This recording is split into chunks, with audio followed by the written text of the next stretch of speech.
कुसुम कुसुम कुसुम अगं काय करते? तुला पोलिसात नेते. सरळ सांगून झालं. आता तेच तुझ्याकडून तुझा गुन्हा कबूल करून घेतील. चल. कुसुम प्लीज हे सगळं प्रकरण पोलिसांपर्यंत नको नेऊस.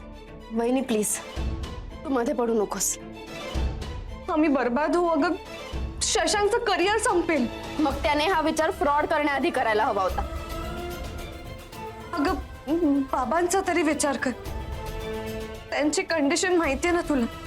त्यांना हे सगळं सहन होईल. देशमुखांची बदनामी होईल. रुपाली अगं तिचं लग्न बाकी आहे, तिचं करिअर. बाबांची काळजी घेण्यासाठी मी समर्थ आहे आणि रुपाली बरोबरही काही वाईट होणार नाही. कुसुम आम्ही बाळाचा विचार करतोय.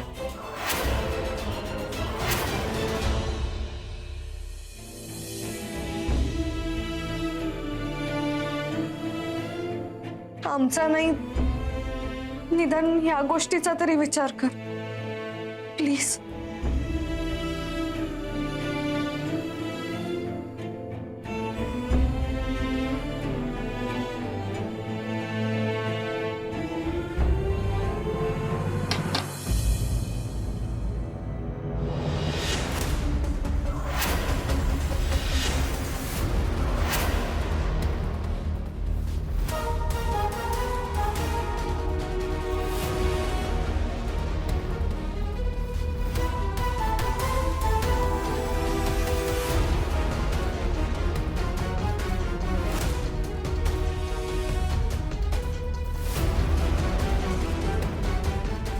वाघमारे, तपास सुरू करा. हो साहेब.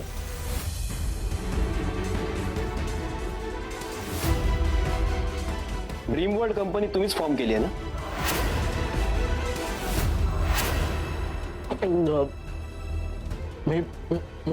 मी काही नाही केलं. तुम्ही किती खरं बोलताय आणि खोटं बोलताय थोड्या वेळात कळेलच.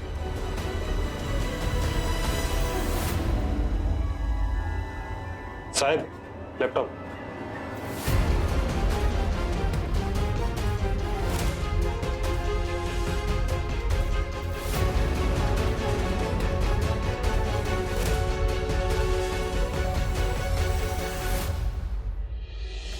मीर,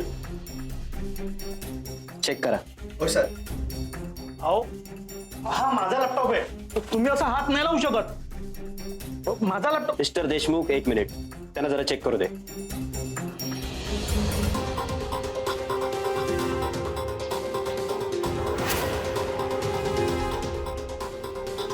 सर ज्या लॅपटॉपवरनं लोकांना पैशांसाठी मेल गेले आणि हा सगळा फ्रॉड झालाय, त्या लॅपटॉपचा आयपी ऍड्रेस आणि या लॅपटॉपचा आयपी ऍड्रेस एकच आहे.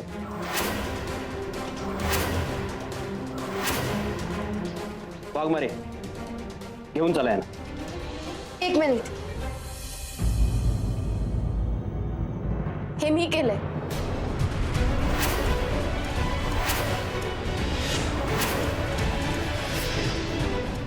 गुन्हेगार मी आहे. कुसुम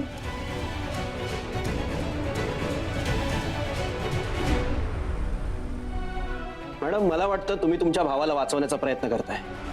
खरं काय ते सांगा.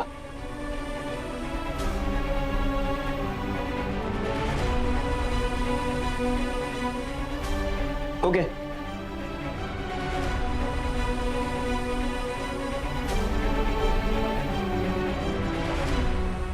सर, गुन्हेगार सापडलाय. कुसुम मॅडमनी स्वतःच्या तोंडाने गुन्हा कबूल केलाय.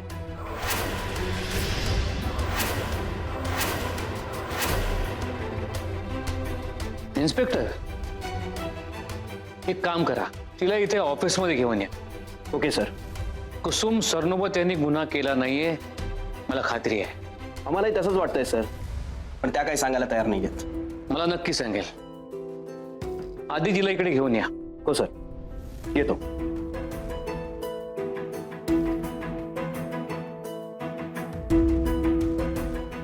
चला मॅडम, तुम्हाला आमच्याबरोबर यावं लागेल. इन्स्पेक्टर साहेब, कुसुमने काही केलं नाहीये. ती अपराधी नाहीये. प्लीज तिला घेऊन जाऊ नका. हे बघा मॅडम, तुम्ही मध्ये पडू नका. त्यांनी गुन्हा स्वतःच्या तोंडाने कबूल केलाय, नाहीतर आम्हाला तुम्हालाही अरेस्ट करावं लागेल. अहो साहेब, ऐका ना माझं. साहेब, तुमचा काहीतरी गैरसमज होतोय. आमची कुसुम असं कधीही करणार नाही. मला वाटतं या सगळ्यामध्ये आम्हाला कोणीतरी फसवतोय साहेब. ते बघा मिस्टर देशमुख, ते चौकशीनंतर सगळं कळेलच. पण सध्या आम्हाला त्यांना घेऊन जावं लागेल. चला मॅडम, चला.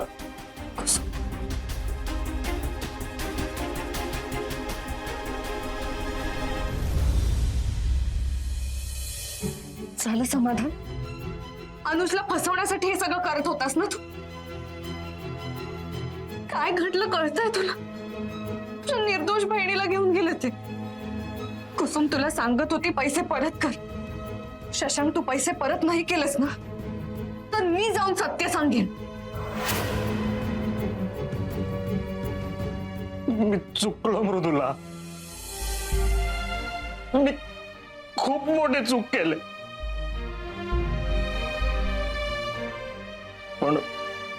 पण आपल्या कुसुमला मी काही होऊ देणार नाही. मी सगळे पैसे परत करेन.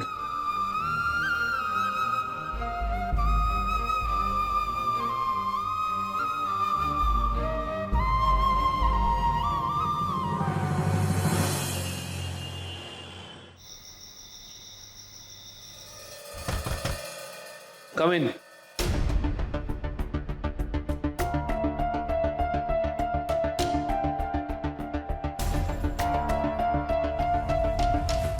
सर, मी बाहेर थांबतो. तुमचं झालं की मला बोलवा. थँक्यू.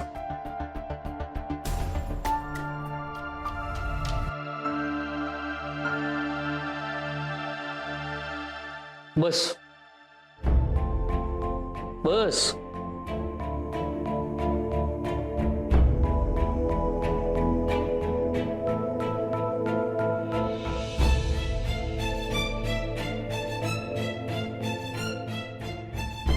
डोक्याला काय लागलं?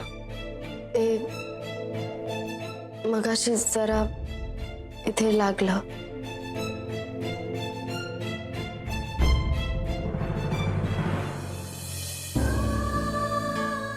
बाबा, मला माफ करा. मीच तुमची गुन्हेगार आहे. कुसुम, जसं आपण आपल्या मुलाला वाढवतो ना, तितक्याच प्रेमानं मेहनतीनं मी कंपनी मोठी केली आहे. आजवर अनेक अडचणी आल्या, पण सत्याची कास कधी सोडली नाही मी. आज आपल्या कंपनीचे सगळे व्यवहार स्वच्छ आहेत, पारदर्शक आहेत. मार्केटमध्ये सरनोबत इंडस्ट्रीचं दुसरं नाव विश्वास आहे.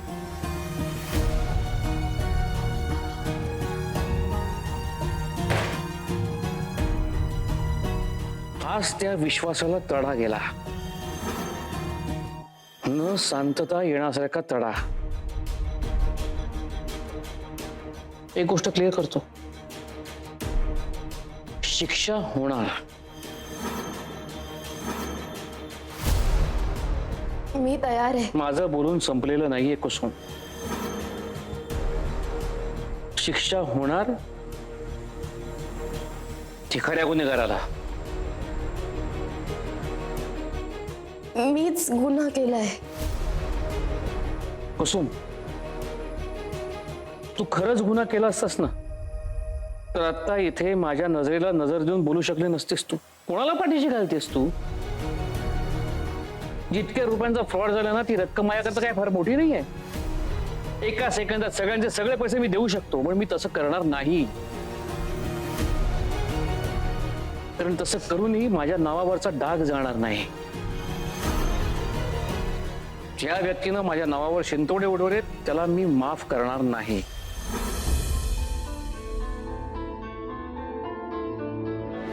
चुकलं माझं. कुसुम, मला तुझा अभिमान वाटायचा, पण आज मला तुझा तितकाच राग येतोय.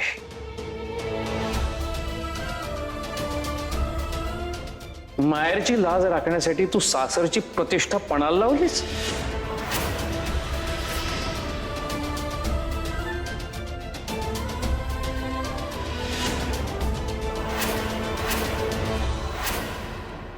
कुसुम, मला खरा गुन्हेगार माहिती आहे. ड्रीम वर्ल्ड कंपनीचं अकाउंट उन्नती बँकेत आहे आणि ते शशांक देशमुखच्या नावावर आहे. त्याच्या विरोधातले सगळे पुरावे माझ्याकडे आहेत आणि तरीही तू त्याला पाठीशी घालतेस. माझा निर्णय झालाय, आता तुला निर्णय घ्यायचा आहे. सासर की माहेर?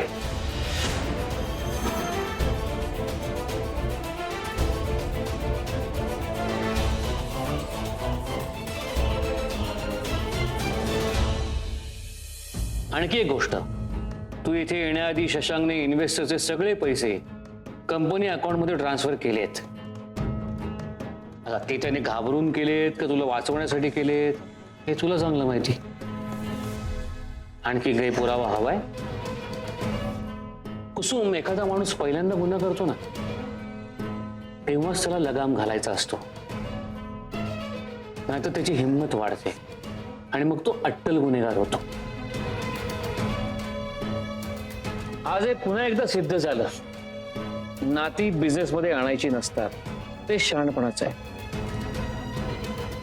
तू ठरव, सासर की माहेर?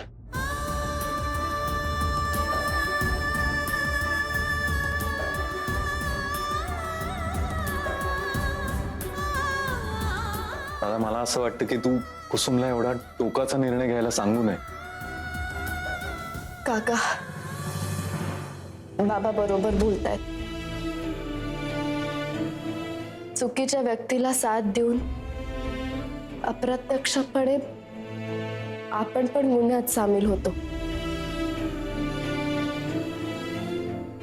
माझा दादा चुकीचं वागला, पण त्याची चूक पाठीशी घालून मीही त्याच्यासारखीच चुकीची वागले.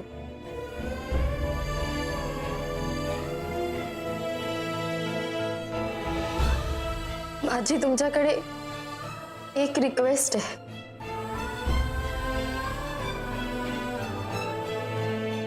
लहान तोंडी मोठा घास घेते, पण अपराध्यालाही त्याने तो गुन्हा का केला हे सांगण्याची एक संधी मिळावी. मला माहित नाही माझा दादा असं का वागला ते, पण मला एक गोष्ट माहिती आहे.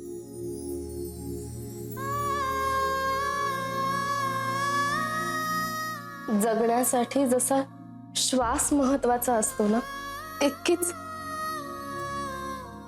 आपली माणसंही तीच जर आपल्या सोबत नसली तर आपण कमवलेल्या पैशाचा काय अर्थ राहतो. सासर आणि माहेर हे माझे दोन डोळे आहेत. त्यातला कोणता महत्वाचा हे मी कसं ठरवू?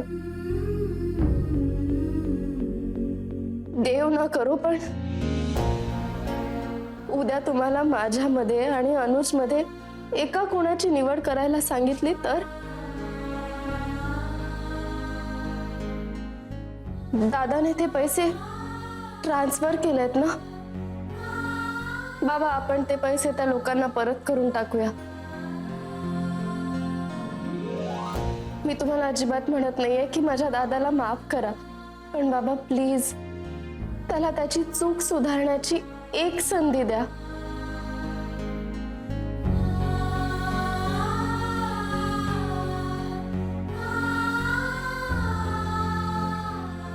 दादा, मी कुसुमशी सहमत आहे. अर्थात तुला काय वाटतं? ठीक आहे, मी शशांकला एक संधी देतो, पण एकच आणि शेवटची. कुसुम, आपल्या जवळचीच माणसं आपल्याला खोल जखमा देतात,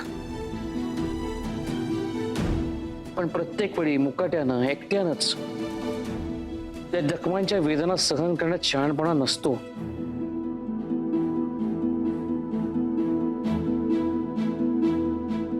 तुम्ही बरोबर बोलताय बाबा. माझी माझी अजून एक रिक्वेस्ट होती. बोल. आज मी माझ्या घरी गेले तर चालेल? माझ्या घरच्यांनाही दादा कसा वागलाय ते कळलं असेल. त्यांना त्याच्या वागण्याचा खूप त्रास झाला असेल. मी घरी गेले तर दोघांची समजूत घालू शकेन बाबा, प्लीज. ठीक आहे, जा तू. मी बोलतो पोलिसांशी.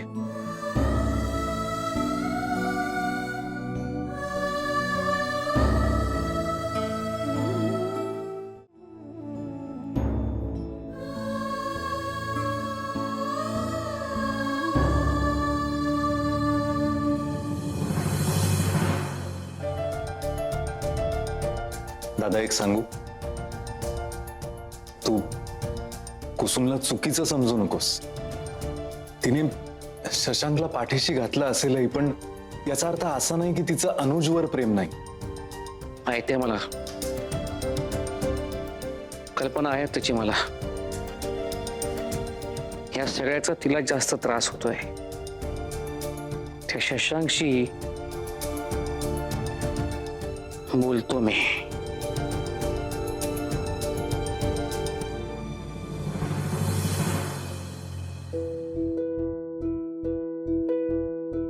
एक फोन करून कळवता येत नाही ह्यांना. अनुजाला. अनुज, तू तू ठीक आहेस ना बाळा? कसा आहेस? काही लागलं वगैरे नाहीये ना तुला? मी बरा आहे, काही नाही लागलं. एली, कशी आहेस तू? बेटर. अनुज, कुसुमचा तुला काही फोन आला होता? कुसुम घरी आली नाही अजून. ती तर तिच्या घरी आहे.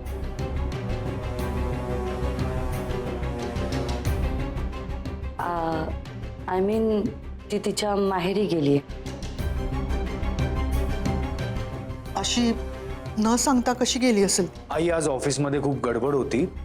बाबांनी ऑफिसमध्ये बोलावून घेतलं होतं. तुला तर माहिती आहे ना सगळं. नसेल वेळ मिळाला. अरे पण मला एक फोन तर करू शकत होती ना. आणि ऑफिसमध्ये एवढे प्रॉब्लेम सुरू असताना ती माहेरी जाऊच कशी शकते? आई आई तिचं घरी काहीतरी इम्पॉर्टंट काम असेल, त्याशिवाय नाही जाणार ती. आणि तू प्लीज आता काळजी करू नकोस. हे बघ, आज ऑफिसमध्ये जे काही झालं, माझ्यावर हल्ला झाला, पण एलिशामुळे आज मी वाचलोय. पाहिलं सुहासिनी, खरं तर कुसुमने तिथे असायला हवं होतं. पण कुसुम प्रत्येक वेळेस तिचे काय माहेरचे प्रॉब्लेम झाले की गेली.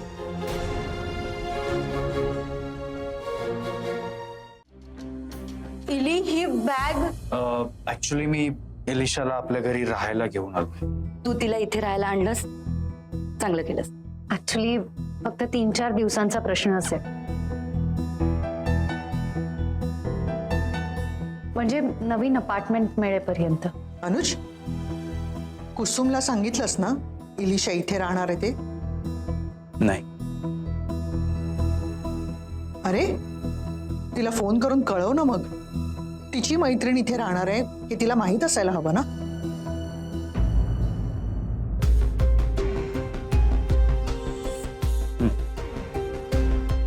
सुहासिनी, किती ओल्ड फॅशन्ड आहेस तू. ऑफिसमध्ये सगळं ठीक आहे ना? हो, सगळं ठीक आहे. बाबा, तो माणूस कोण होता कळलं?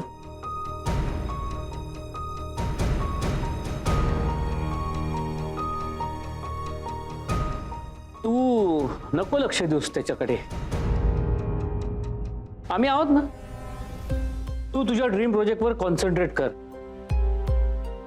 या प्रोजेक्टमध्ये तुझ्याकडनं आम्हाला खूप मोठ्या अपेक्षा आहेत.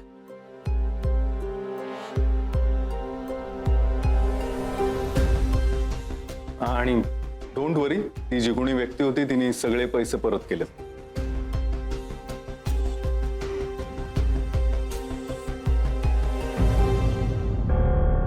कोणी केलं असेल हे?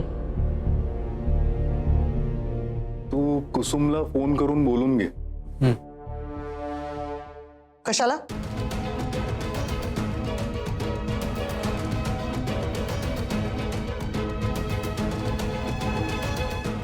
म्हणजे ती तिच्या मर्जीने गेलीये? तिला हवं तेव्हा येईल परत. कुमसुम आईकडे राहायला गेली हे अनुजच्या आईला आवडलेलं दिसत नाहीये. ऑफकोर्स या सिच्युएशनमध्ये तिने इथे असायला हवं होतं. याच गोष्टीचा ॲडव्हान्टेज घेऊन कुमसुमला पर्मनंटली या घरातून आऊट करता येईल.